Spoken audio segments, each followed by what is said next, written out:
A finales del siglo XX, en el corazón de Asia Central apareció un nuevo desierto.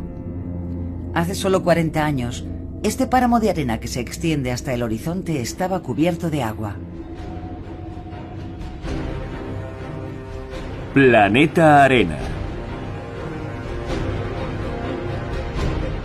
El desierto más joven del mundo, el Aralkum, es el resultado de una auténtica catástrofe ecológica que provocó la desaparición de 3/4 partes del mar de Aral.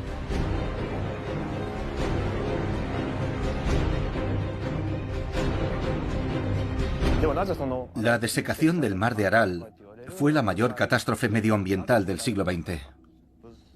A comienzos de la década de 2000, todavía podíamos bañarnos en esta costa.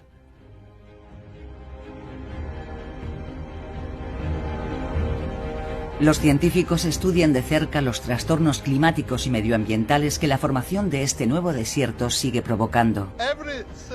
Cada 3 días hay tormentas de sal y arena. ¿Podrá el hombre reparar el desastre que ha provocado? Todos los especialistas saben que será difícil recuperar el entorno natural original. El desafío ahora es construir nuevos equilibrios preservando oasis de vida en medio de este desierto.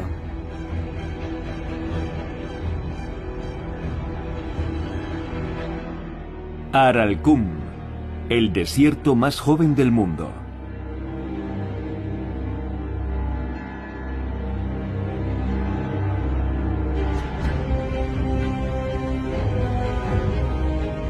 Cuando un mar desaparece y en su lugar queda un desierto, deja vestigios tras de sí.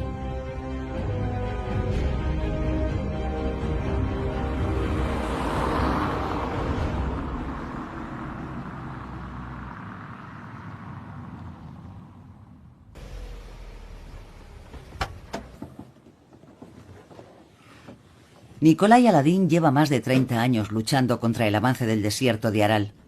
Cada vez que viene al lecho seco del antiguo mar, queda estremecido ante la desolación de la escena. Cuando vine aquí por primera vez, en 1978, esto era una preciosa bahía cubierta de agua. Aquí había un montón de cañaverales. La vida proliferaba. Había muchos peces, aves acuáticas, y ahora es solo un desierto, el fondo seco del mar de Aral.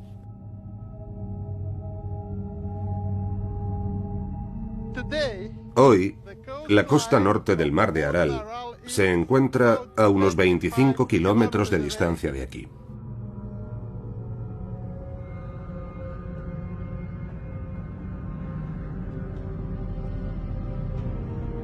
Situado en el corazón de Asia Central, el mar de Aral era el cuarto mar interior más grande del mundo. En 1963 cubría una superficie de 66.000 kilómetros cuadrados, el equivalente al doble del territorio de Bélgica. En 50 años ha perdido 3/4 partes de su superficie.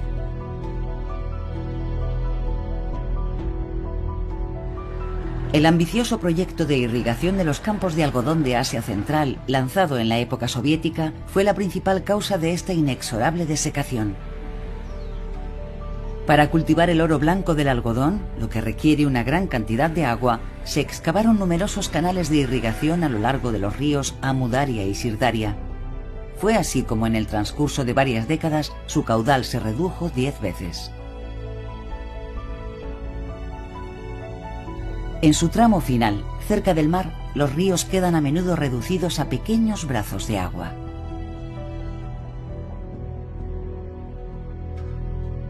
Al no ser suficientemente abastecido, el mar inició un proceso acelerado de desecación. El paisaje sufrió una metamorfosis. Las grúas del puerto de Aralsk han quedado petrificadas en el tiempo. Los naufragios de embarcaciones encalladas en medio de páramos desolados dan testimonio del impresionante fenómeno de desertificación.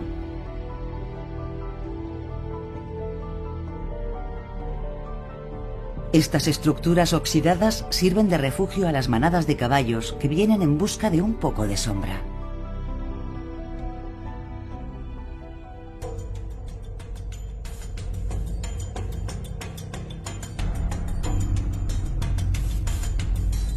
Una vez iniciado el proceso de desecación, se puso en marcha un círculo vicioso.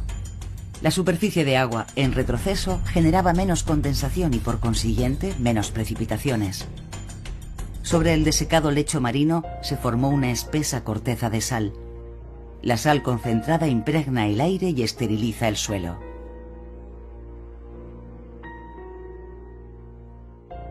La vegetación escasea y deja de producir vapor de agua. Esta cadena de fenómenos se suma al clima continental, ya de por sí muy seco en esta región de Asia Central. El 80% de la superficie de Kazajistán y Uzbekistán ha sido declarado árido o semiárido por los especialistas. Los científicos observan de cerca la evolución climática de esta región.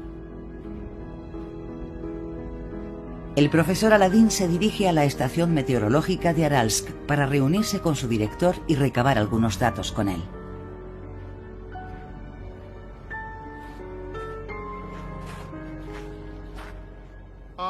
¿Cuál es la temperatura mínima en invierno? 35 grados bajo cero. ¿Y en verano a qué máximo llega la temperatura? Llega a 43 grados.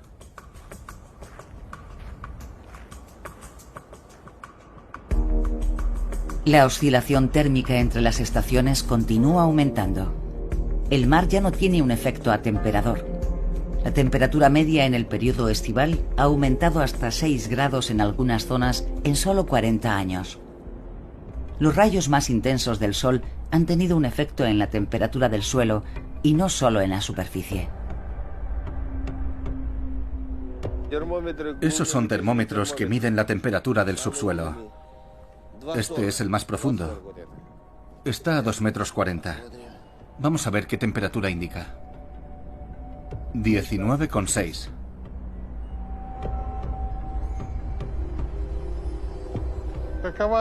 ¿Cómo está evolucionando el clima en torno a la ciudad de Aralsk? Desde que el mar desapareció, el clima ha cambiado. Siempre hay viento en invierno y en verano, con frecuentes tormentas de arena.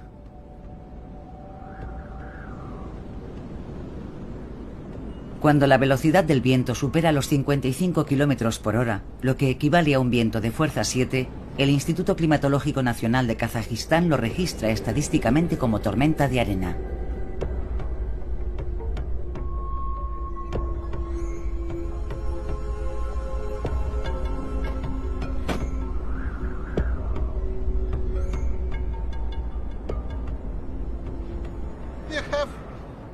Hay una tormenta de arena y de sal casi cada 3 días.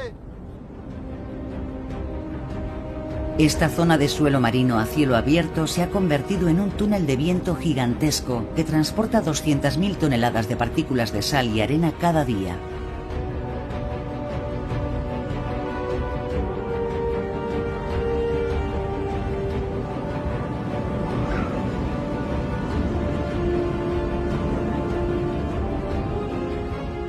En Kazajistán las tormentas de arena son un fenómeno muy frecuente que causa muchos daños a la economía del país.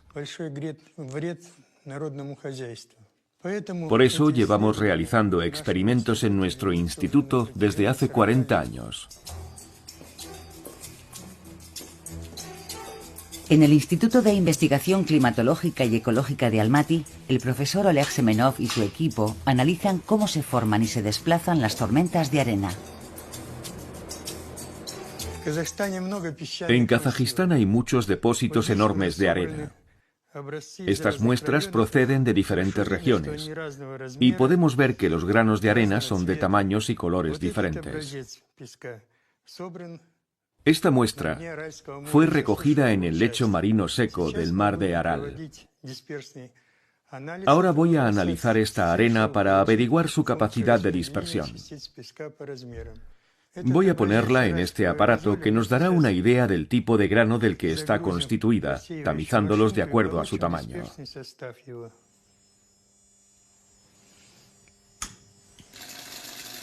Los dos factores principales que desempeñan una función en la formación de las tormentas son la composición de la arena y la velocidad del viento. Este túnel aerodinámico nos permite estudiar los aspectos físicos de las tormentas de arena en el laboratorio, y en particular el comportamiento de la capa superficial de arena hasta un nivel de 5 centímetros. Esta capa en el medio natural es imposible estudiarla durante una tormenta de arena. La arena se coloca al final del túnel. Se hace pasar un flujo de aire cuya fuerza se puede regular. Un rayo láser permite hacer un seguimiento de los granos de arena en movimiento.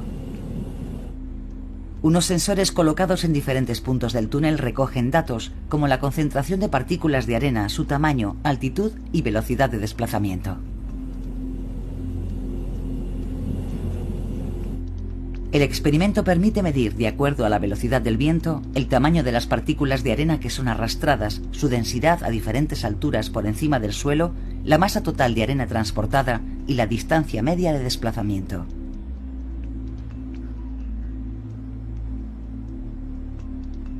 El profesor Semenov ha podido así constatar que durante una tormenta la arena avanza de forma similar a una avalancha. Las partículas más ligeras arrastran a las más pesadas. Estas simulaciones de laboratorio permiten comprender mejor lo que sucede en el entorno natural, cómo estos vientos están modificando el paisaje mediante la erosión y la formación de dunas, transportando a veces la arena a varios centenares de kilómetros de distancia.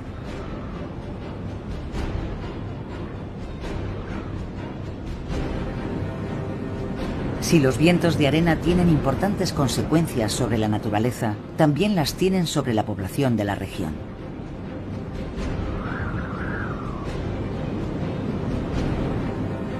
Akespe es uno de los pueblos más duramente golpeados por los efectos de las tormentas de arena. Aquí el avance del desierto es espectacular. Antiguamente, al borde del mar, el pueblo está actualmente rodeado de dunas.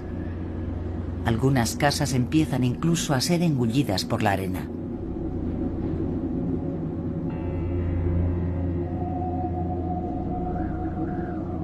En 20 años, las condiciones de vida de los habitantes de la región han cambiado radicalmente.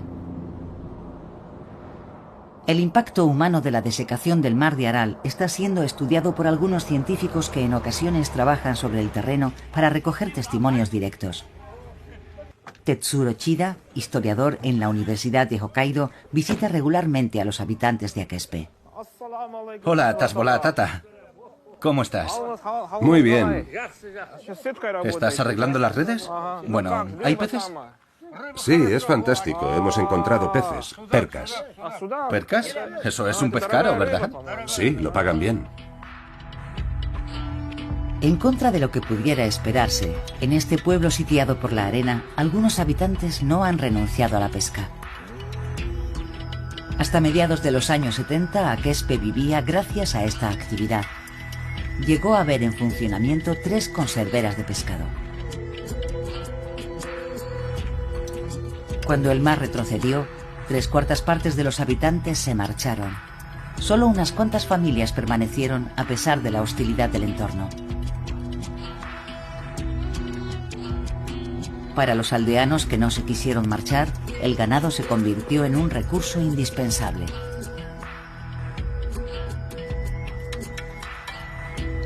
Sin embargo, algunos habitantes continuaron pescando, yendo en busca del mar cada vez más lejos. Actualmente, algunas familias, como la de Tasbolat Ata, viven tanto de la pesca como de la ganadería.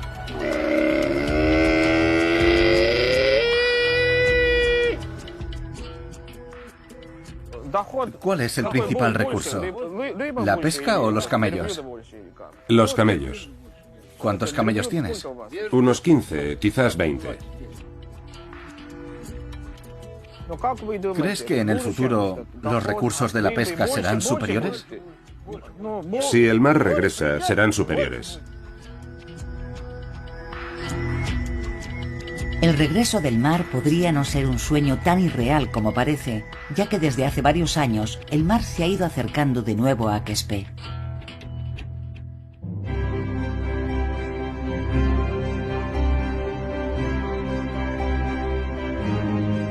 En la costa norte, el nivel del mar de Aral está subiendo y es un fenómeno que no está ocurriendo por accidente. Las autoridades de Kazajistán han comprendido la magnitud de la catástrofe y tratan de limitar las consecuencias. Construida en 2005 en la desembocadura del río Sirdaria, la presa de Kocaral separa la parte norte del mar de la parte sur. Está flanqueada por un dique de 13 kilómetros que impide que el agua fluya hacia el sur, donde desembocaría inútilmente en lo que se ha convertido en un desierto.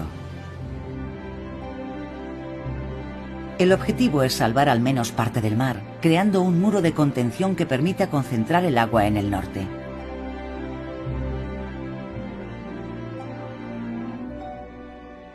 Esta parte, que ahora se llama Pequeño Mar de Aral, ha recuperado el 20% de su superficie gracias a la construcción de la presa. La biodiversidad está renaciendo de forma progresiva gracias al aumento del nivel del agua.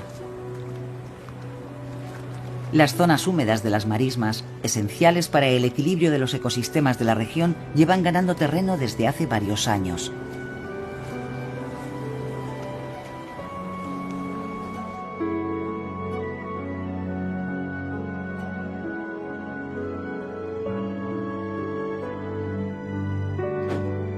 Cada año, el profesor Aladín toma muestras en esta parte del mar. Está especialmente interesado en los microorganismos vivos que lo pueblan desde la construcción de la presa. El fitoplancton y el zooplancton son especies vegetales y animales microscópicas, por tanto, su presencia es una señal de la buena salud del entorno. Estas minúsculas criaturas se encuentran en la base de la cadena alimenticia.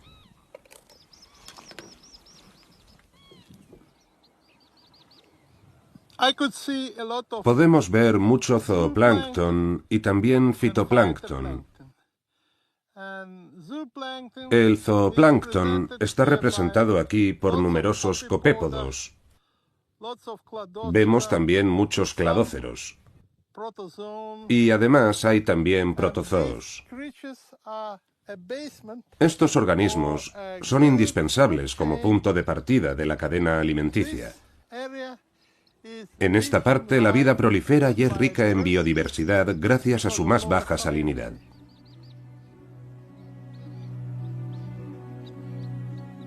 En 10 años, la concentración media de sal en el agua ha descendido a la mitad.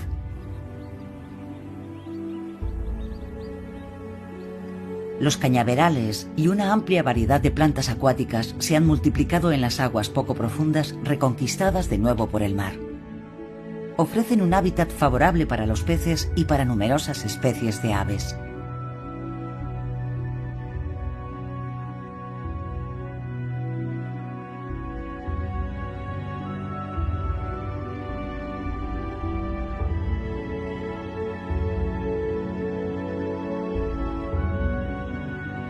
El regreso de la vida acuática en el pequeño mar representa también una esperanza para la población que vive en sus riberas. Los pescadores empiezan a regresar paulatinamente. Las redes vuelven a llenarse de peces. El número de especies, que descendió de 32 a 6 entre 1960 y 1986, ha remontado hasta las 20 en la actualidad. Los pescadores ven señales muy concretas del renacimiento del mar. Este año el volumen del agua ha aumentado. Hace un año el agua estaba más lejos, allí, detrás de esas barcas. Pero este año ha vuelto. La vida ha mejorado. Hoy hemos pescado rutilo, dorada, rodaballo y barbo. El nivel de salinidad en la parte norte del mar de Aral ha vuelto a recuperar los parámetros que ostentaba antes de secarse. A veces la concentración de sal es tan débil que se aproxima a la del agua dulce, lo que permite a especies de peces de río propagarse más allá del delta del Sirdaria. Peces que habían desaparecido, como la lucioperca, la carpa o la dorada, vuelven de nuevo a poblar las aguas del pequeño mar.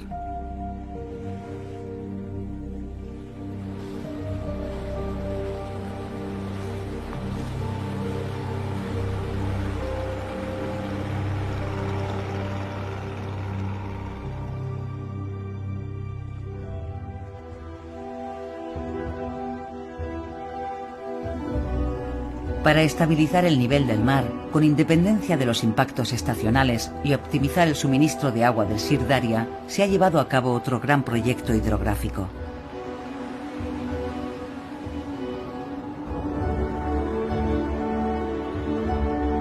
Situada a 15 kilómetros río arriba del delta del Sir Daria, la presa de Aklak se terminó de construir en 2013.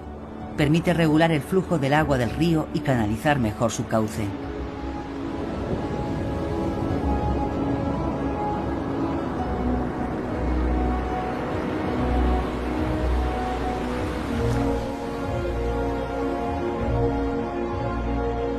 Se instaló una rampa especial que permite a los peces desplazarse río arriba.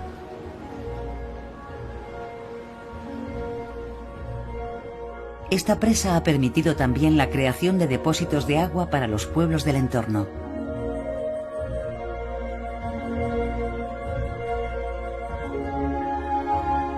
Los programas de gestión puestos en marcha hace más de 10 años en el delta del Sir Daria podrían favorecer el regreso del agua a la población de Aralsk. En el antiguo paseo marítimo, varios barcos de pesca antiguos se han habilitado como museo y conmemoran la edad dorada de la ciudad. Antiguamente, este importante puerto del mar de Aral Norte era un puerto floreciente. Por aquí pasaba una gran cantidad de mercancía y la pesca era una parte esencial de la economía local.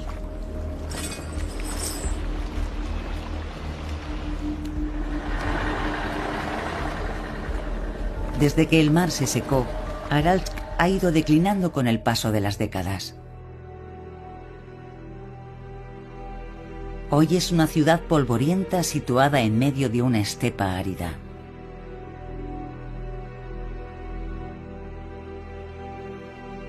Sin embargo, detrás de la decadencia actual yace una esperanza oculta, ya que el mar está ganando terreno.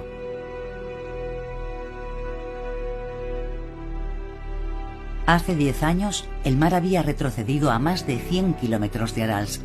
Actualmente se encuentra a solo 15. El regreso del mar se ha convertido en un objetivo de carácter público. Pronto, las vacas que pastan en el puerto serán probablemente reemplazadas por las aves acuáticas. Ya aprovechan los beneficios de las charcas de agua disponibles.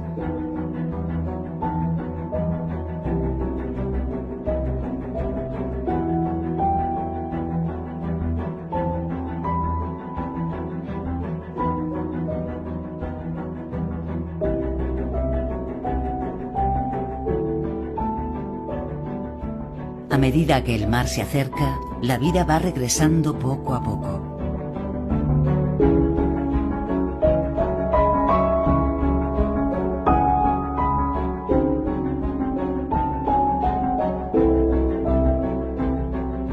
En la parte norte del mar, mientras aumenta su nivel, el agua ha iniciado un círculo virtuoso para los humanos y la naturaleza. Pero más al sur, el panorama es muy diferente.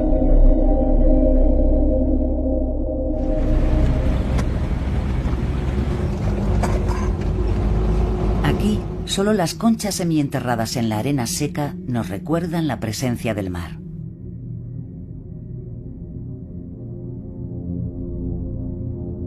Páramos desérticos, auténticos paisajes lunares se extienden hasta donde se pierde nuestra vista.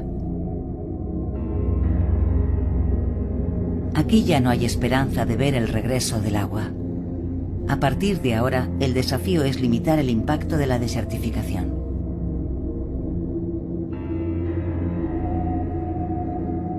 Gaukar Bek es el subdirector de las reservas naturales de la región de Aral.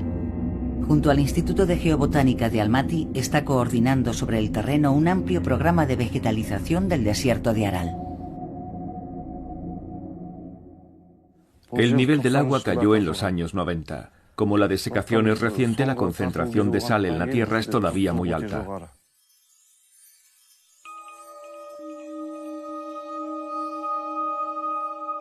Para reintroducir la vegetación en un entorno tan hostil, los científicos han seleccionado un tipo de árbol especial. El saxaul es un árbol que se adapta particularmente bien al desierto. En su estado natural se encuentra en lugares muy secos y áridos. Su principal ventaja es que puede sobrevivir sin agua. Se adapta a la sequía porque optimiza los recursos mínimos disponibles para asegurar su supervivencia. Y favorece también el crecimiento de otras plantas y hierbas que brotan a su alrededor, protegidas por su sombra. El saxaul almacena agua en sus raíces, tallos y hojas. Concentra la humedad en su estructura, pero también crea humedad a su alrededor. Es un arbusto ideal para crear islas de vegetación con un ciclo rápido de desarrollo. Estos saxaules se plantaron en 2010. Cuando el mar se secó, no quedó una sola planta. Cuando los plantamos medían aproximadamente 20 centímetros de altura. Los primeros resultados de estas plantaciones experimentales han sido muy alentadores. A día de hoy hemos constatado que las diferentes especies de plantas han aumentado.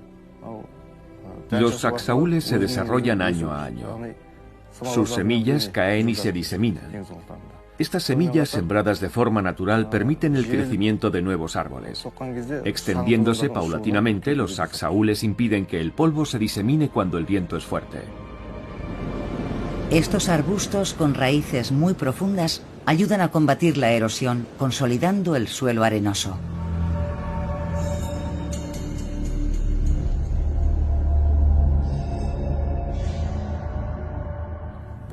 La investigación experimental que estamos llevando a cabo va especialmente dirigida a la plantación de saxaules en áreas desérticas, donde la calidad del suelo es muy deficiente y no hay ninguna vegetación.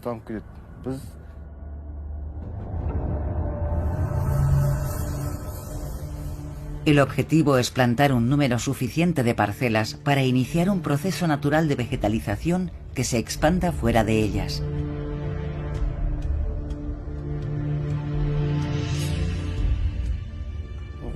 Hemos iniciado un proyecto muy importante para transformar el suelo seco del Mar de Aral en bosques de saxaules.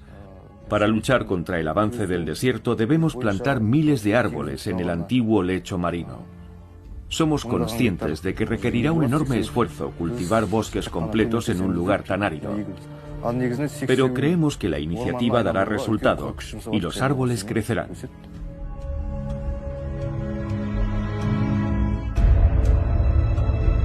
A finales de la década de 1980, el Mar de Aral se escindió en dos partes, el Pequeño Mar en el norte y el Gran Mar en el sur. A partir de la construcción del dique de Kocaral, el Gran Mar dejó de recibir el agua suministrada desde el norte. Ahora solo está alimentado por el río Amu Daria en el sur, cuyo delta se seca lenta e irreversiblemente.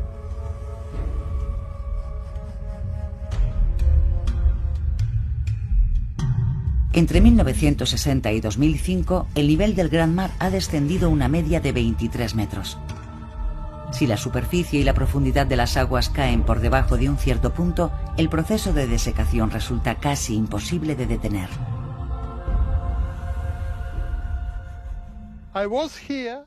Estuve aquí hace solo 2 años y en el lugar en el que me encuentro en este momento había agua. Y ahora mire a qué distancia está. La caída espectacular del nivel del agua trastoca profundamente el equilibrio químico del mar. En cada una de sus expediciones, el profesor Aladín mide los principales parámetros que indican cómo evoluciona la situación.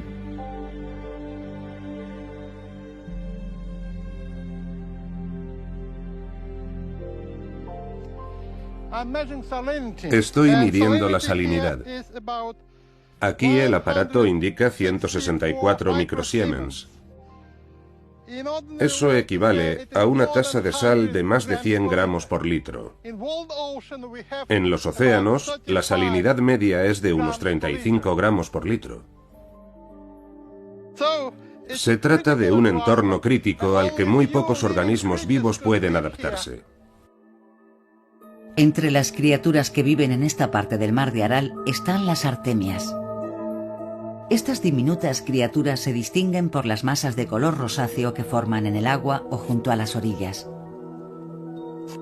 El profesor Aladín toma regularmente muestras para analizar la evolución de los seres vivos que se han adaptado a estas aguas hipersalinas.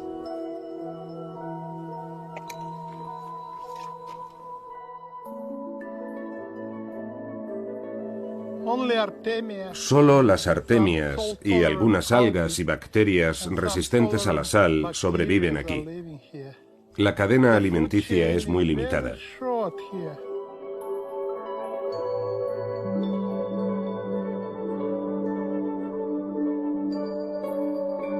Sin embargo, la artemia no formaba parte de las especies que poblaban el mar de Aral originalmente. Las artemias aparecieron en el Gran Mar de Aral hace unos 20 años y llegaron probablemente por vía aérea. Las aves migratorias trajeron entre sus plumas los quistes o huevos de artemia, los liberaron en el agua y los huevos comenzaron a eclosionar. De modo que las aves fueron la causa de que las aguas del lago estén ahora infestadas de ellas. El equilibrio ecológico del Gran Mar de Aral se ha modificado radicalmente en pocas décadas.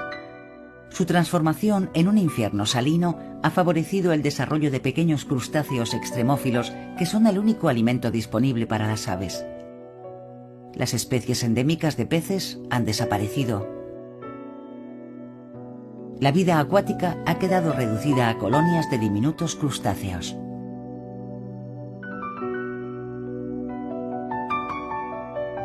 Antes de secarse, lo que queda del Gran Mar de Aral se irá convirtiendo gradualmente en un desierto líquido y finalmente la arena y los desechos áridos se extenderán hasta perderse de vista.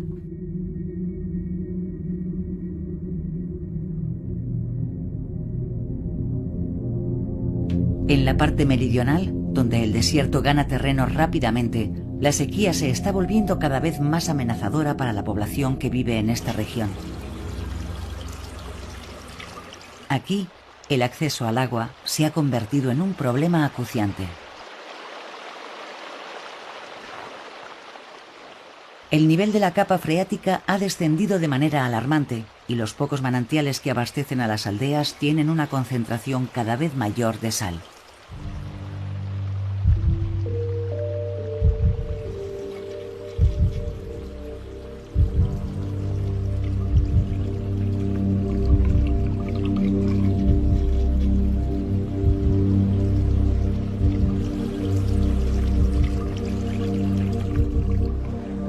El desecamiento del mar de Aral tiene también un efecto a distancia sobre las reservas de agua a niveles más altos.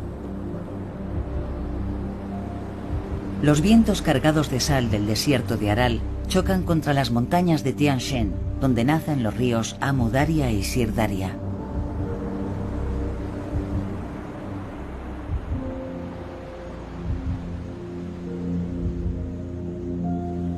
La sal disuelta en el aire derrite los glaciares 12 veces más rápido hoy que antes de que el mar se secara. Este efecto, añadido al calentamiento global, será desastroso para la reserva glacial de agua que nutre los ríos, cuyo caudal se reducirá no solo aguas abajo, sino también río arriba, en su nacimiento.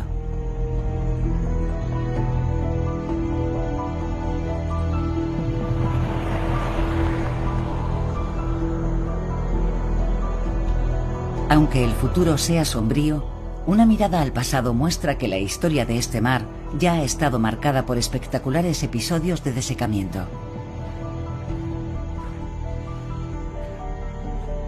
Esta historia se puede interpretar analizando las capas geológicas y los fósiles.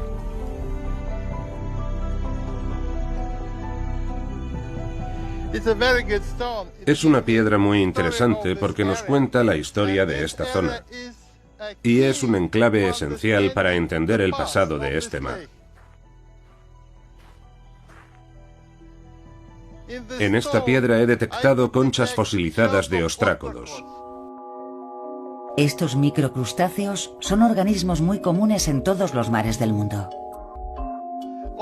Los ostrácodos constituyen un indicador ambiental muy valioso de la salinidad y la temperatura del agua, así como de otros muchos parámetros que caracterizaban esta zona en tiempos pasados.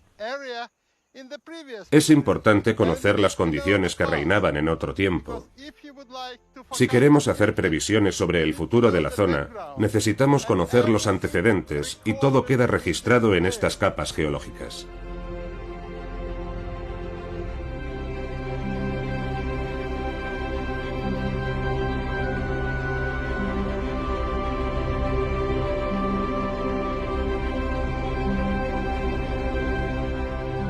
El profesor Junpei Kubota se interesa también desde hace tiempo en la historia turbulenta de este mar y en los signos que nos permiten rastrear su pasado.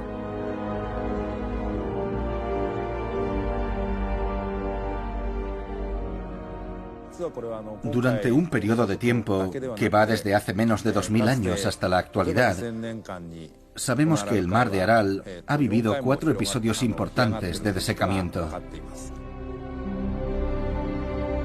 Existen pruebas de estos periodos de desertificación, algunas de las cuales han sido descubiertas muy recientemente. A comienzos del siglo XXI, periodo durante el cual el Gran Mar de Aral ha sufrido una espectacular desecación, un emplazamiento antes inundado bajo 20 metros de agua ha emergido.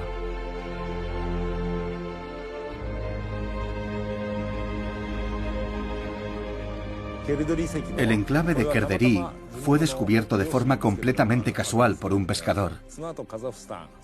Posteriormente, equipos de científicos de Rusia y Kazajistán realizaron investigaciones arqueológicas. Estas demostraron que el lugar había sido habitado y que su población se dedicaba a la ganadería y la agricultura. También se hallaron vestigios que indican que en su tiempo se construyó una mezquita.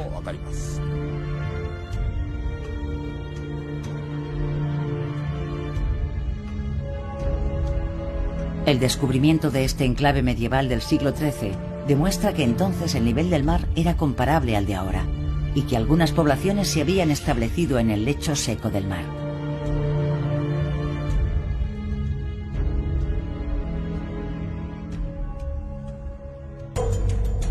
Esta desecación coincide con las invasiones mongolas en la región.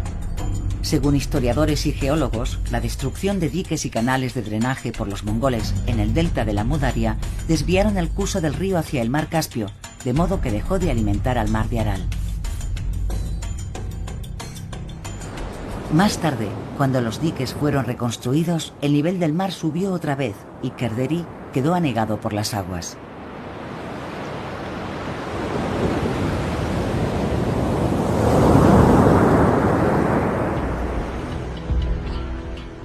Hoy el emplazamiento donde se llevaron a cabo las investigaciones en 2009 está cubierto de arena. Solo un ojo avezado podría detectar algunas pistas perdidas en el desierto. Selim, que guía a grupos de turistas por la región, encuentra a veces reliquias olvidadas por los arqueólogos. Esta pieza, por lo que veo, formaba parte de un molino de los que se utilizan para moler el trigo.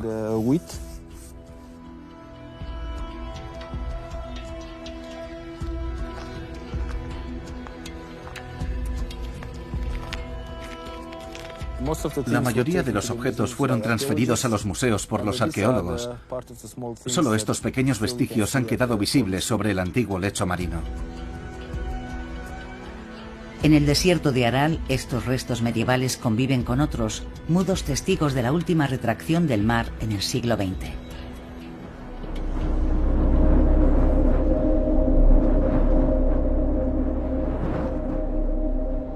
Selim, nacido en la década de 1980, ha sido testigo directo del espectacular fenómeno de la desertificación. Inesperadamente se dio cuenta de que esta catástrofe se había convertido en el tema central de su actividad como guía. Los barcos varados en el desierto se han convertido en visita obligada para los turistas y figuran entre las paradas que organiza en sus recorridos por la región. Lo que realmente les interesa a los turistas son los cementerios de barcos, estos viejos barcos hundidos. Estas siluetas inmóviles ilustran claramente la intensa actividad marítima que había aquí hace solo unas décadas.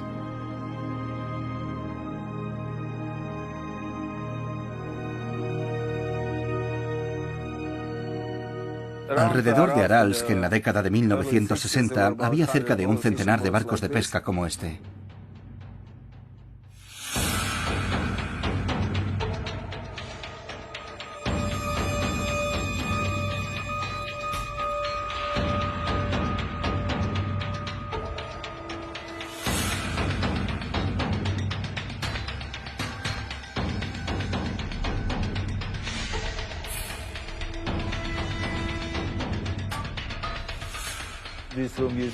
Este era el camarote del capitán. Y aquí todavía se puede ver la cadena del engranaje. Desde aquí se tripulaba el barco.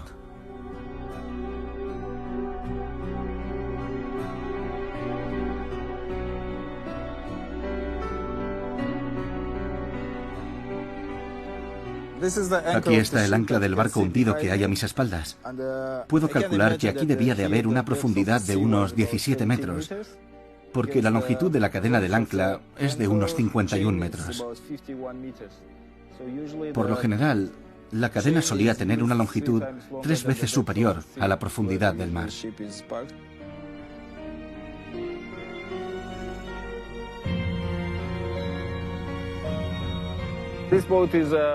Este barco es especial porque es uno de los pocos que se conservan completos. Al estar tan alejado de zonas habitadas, la gente no viene a desmantelarlo.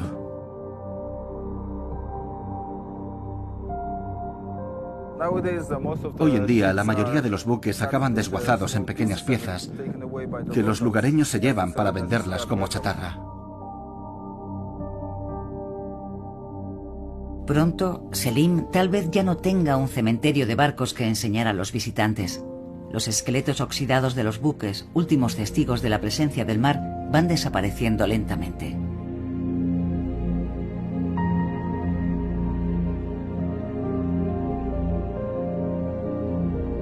La arena va cubriendo poco a poco las conchas que todavía alfombran el suelo, y este desierto se parecerá a otros muchos. ¿Pero ha desaparecido para siempre el agua de estas vastas llanuras?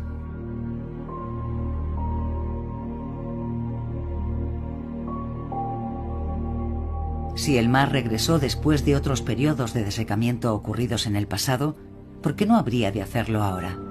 De hecho, en medio de estas áridas llanuras, el agua a veces no está muy lejos.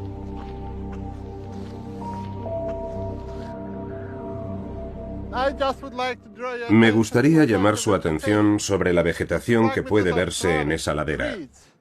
Son Phragmites australis, es decir, carrizos. Y los carrizales suelen ser una prueba de la presencia de agua. De hecho, en algunos manuscritos antiguos de la Edad Media, los viajeros describían la existencia de cascadas en este lugar. Esa pequeña isla de vegetación demuestra que si excaváramos un pozo aquí daríamos con un manantial. Y si siguiéramos la línea de estos acantilados, encontraríamos una veintena o más de estos lugares con indicios de la presencia de agua. La costa occidental del Gran Mar de Aral está recibiendo agua de manantiales subterráneos, lo cual es una buena noticia. Como el Gran Aral ya no recibe aporte de agua ribereña, el agua del subsuelo podría contribuir a su supervivencia. Aunque no volvieran a llenar el cauce del Gran Mar de Aral, los manantiales subterráneos podrían ser una gran ayuda para preservar lo que queda de la fauna local. Puntos de agua como este son emplazamientos vitales para que los animales puedan venir a beber. En esta parte del desierto hay 3 manantiales similares a este. Algunos mamíferos grandes, como los asnos salvajes, gacelas o antílopes, vienen aquí a abrevar. El agua permite que surjan estos oasis de vegetación donde se pueden encontrar buenos pastos, lo que crea condiciones favorables para la fauna. De modo que es en esta región donde han buscado refugio los animales que en su día poblaron la Reserva Natural de Barsakelmes. La reserva estaba situada en una isla en medio del mar de Aral. Como muestran estas imágenes de archivo, en 1963 el agua rodeaba las costas y la vida silvestre era abundante.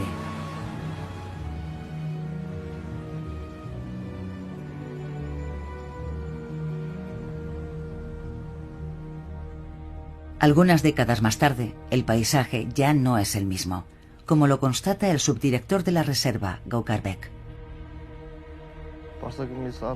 Antes, la isla de Barsakelmes estaba rodeada de agua. El mar estaba allí abajo.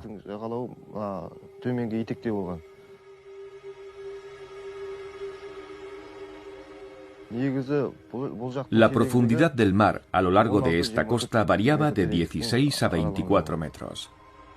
Hoy en día, Barsakelmes es un árido promontorio sin vida en medio de la estepa. Después de la desecación del mar, los animales se desplazaron a un centenar de kilómetros de distancia, donde se crearon pozos a partir de manantiales subterráneos. Fue aquí donde en 2005 se creó una nueva reserva natural.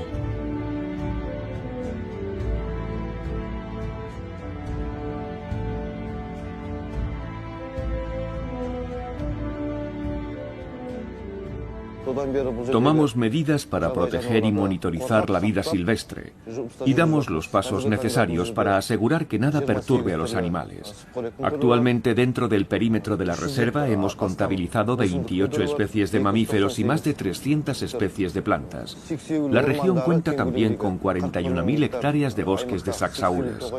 Todo eso está dentro del territorio de reserva, lejos de las poblaciones y al abrigo de cualquier amenaza.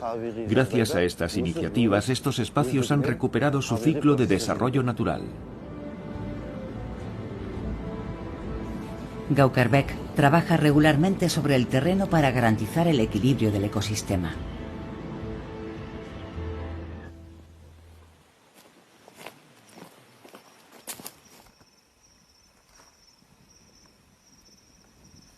Examinamos las plantas que forman parte del suministro de alimento de los herbívoros. Estos parecen saludables, sin enfermedades ni parásitos.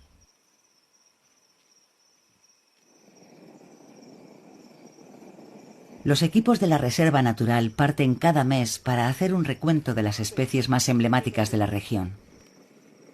Estas expediciones requieren varias noches de vivac en medio del desierto, a varios días de distancia de cualquier base logística.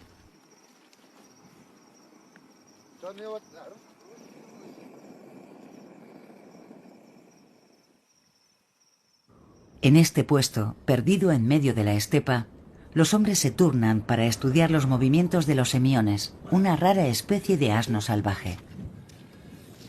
Ayer divisamos a algunos por aquella zona. Había 17 ejemplares, 5 de ellos hembras. Luego se marcharon en esa dirección. Estaban bastante cerca. Sí, allí, no muy lejos, a unos 300 metros.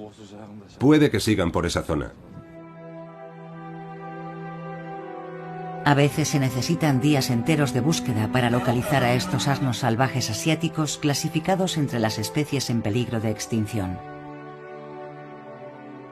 Como consecuencia de la desecación del mar, a principios de la década de 1980 solo quedaban 50 ejemplares de hemión. En la actualidad, gracias a la creación de la reserva de Cascaculán, hay censados más de 500 asnos salvajes y su población sigue aumentando. Podríamos llegar a pensar que es una exigua victoria frente a la inmensidad de esta catástrofe, pero también nos indica que el hombre es capaz de contribuir a la creación de nuevos equilibrios naturales y reparar, al menos en parte, lo que ha destruido. Estos espacios naturales donde la vida silvestre ha regresado son como un desafío lanzado al desierto circundante.